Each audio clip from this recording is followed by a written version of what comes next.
Muito bem. E em meio a essa busca do governo para baratear os preços dos alimentos, o IPCA 15, que é o Índice de Preço ao Consumidor Amplo, que é considerada a prévia da inflação, subiu novamente, mais 0,11% em janeiro, pressionado justamente pelo resultado do grupo de alimentação e bebidas.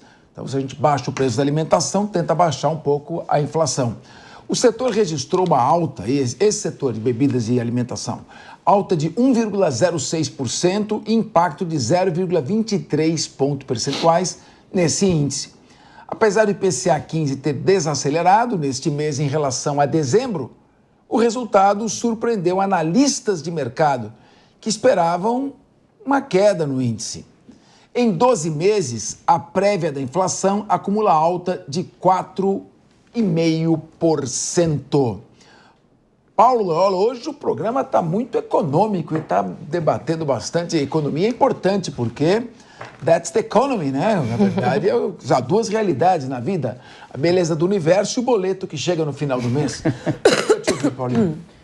Bem, na verdade, a taxa de 0,11 está muito longe de ser uma taxa preocupante em termos inflacionários. Pelo contrário, né? Se a gente anualizar essa taxa, ela é uma taxa razoavelmente baixa, lembrando aí que o Brasil tem hoje uma meta de inflação de 3% com tolerância até 4,5%, com muitos analistas dizendo ainda que essa é uma meta baixa, ainda que eu concorde com essa meta, eu acho que ela tem que seguir baixa.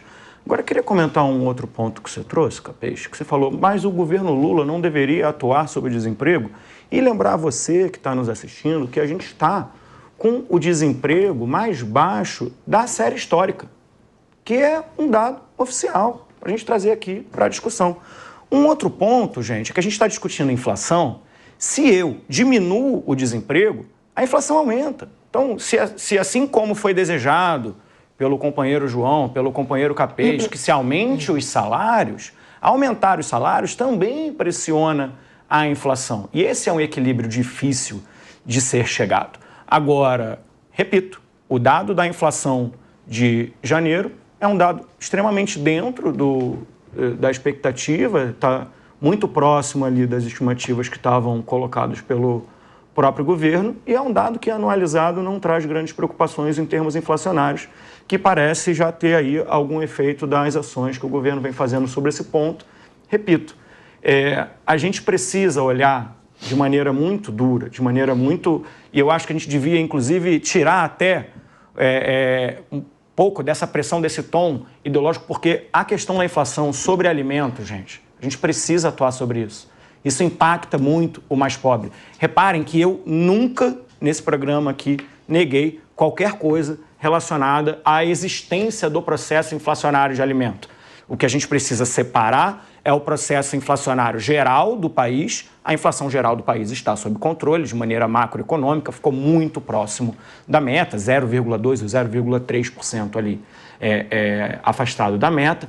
Agora, a gente tem uma questão em relação aos alimentos que precisa ser tratada e vejo com bons olhos o trabalho que o governo Lula tem feito em relação a isso. Muito bem, Paulo. Queria ouvir agora você, Davi Andrade, quando eu falo do desemprego, veja bem, não é que eu desconfio no IBGE, mas há uma questão crítica que a presidência do Márcio Postman é um pouco ideológica. Isso pode refletir nos índices, não estou aqui colocando em dúvida, que nem o Bellucci não colocou. É que temos outros índices que colocam em dúvida isso. Por exemplo, no jornal Valor Econômico, tem uma notícia aqui, pedidos de seguro-desemprego disparam. Ou seja, solicitações do benefício continuam crescendo e a consultoria estima que o programa vai custar 50 bilhões em 2023.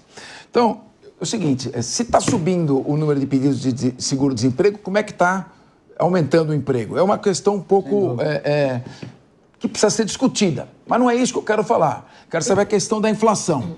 Como é que nós vamos fazer para baixar essa inflação? Repito, será que o Congresso não pode dar uma força? Olha, nós não vamos gastar os 50 bilhões de emendas parlamentares, dar uma maneirada aqui. Será que a Lei Rouanet não pode esperar? Também os 16 bilhões de reais não podem esperar um pouco? O governo não pode gastar um pouquinho menos? Como é que é essa questão? Explica para nós, porque no final sai do bolso do consumidor. E você frisou muito bem, né, Capês? Num dado momento, uma frase célebre da primeira-ministra inglesa, a Dama de Ferro, né, de que não há dinheiro público, existe o dinheiro do contribuinte.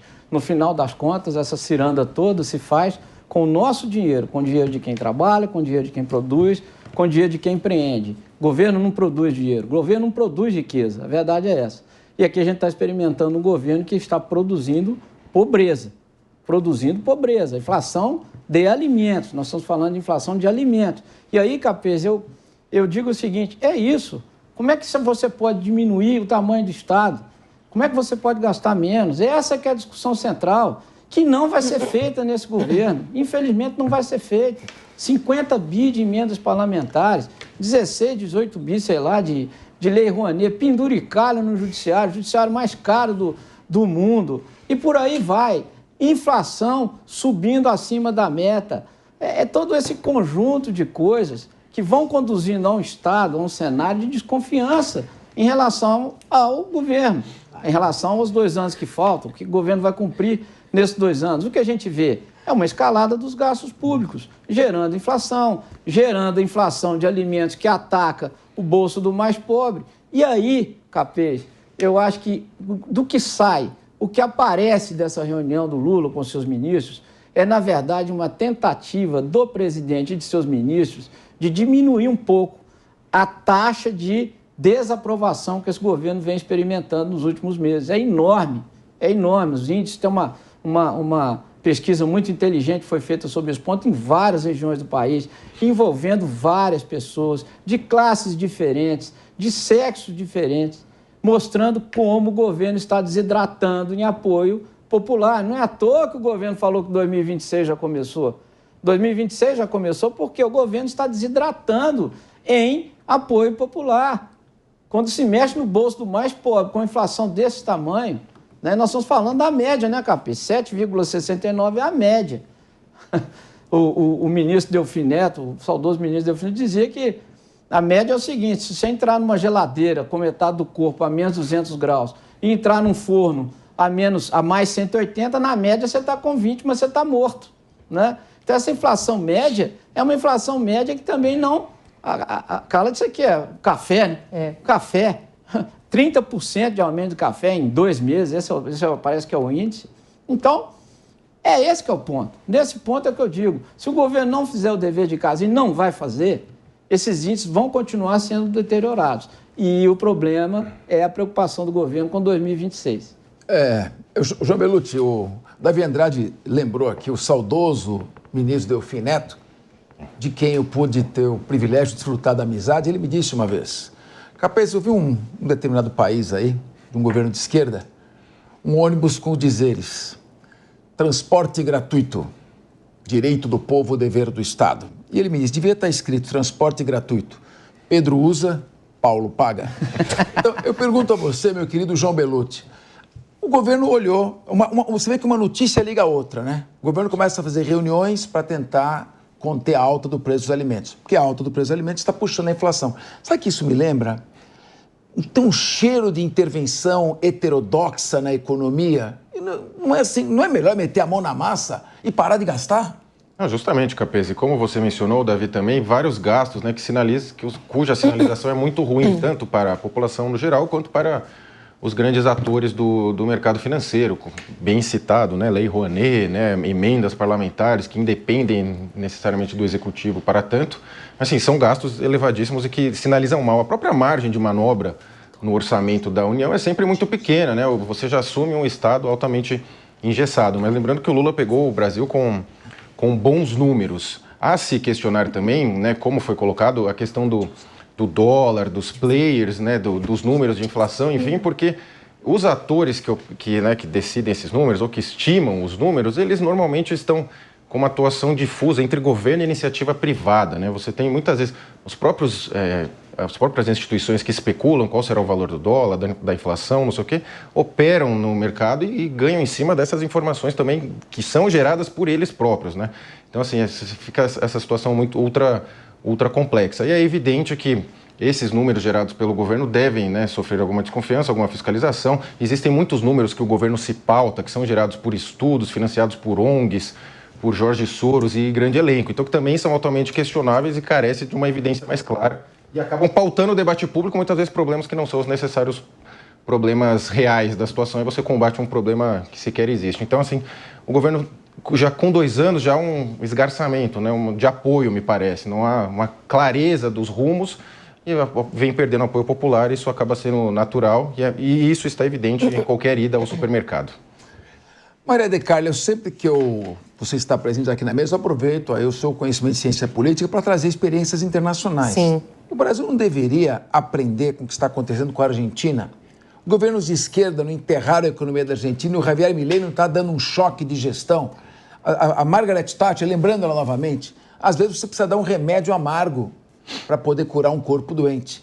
Você continua intoxicando de açúcar que é gostoso alguém que está com diabetes? Isso. É gasto público num governo que está endividado? É complicado. Antes de responder o que você me falou, eu até mencionei o que um seguidor me disse sobre o aumento do preço na região dele. Um seguidor acabou de me escrever que o quilo da picanha onde ele mora está a R$130. R$130 para um salário mínimo no Brasil, que é de R$1.500. R$130 é 10% do salário de uma família brasileira?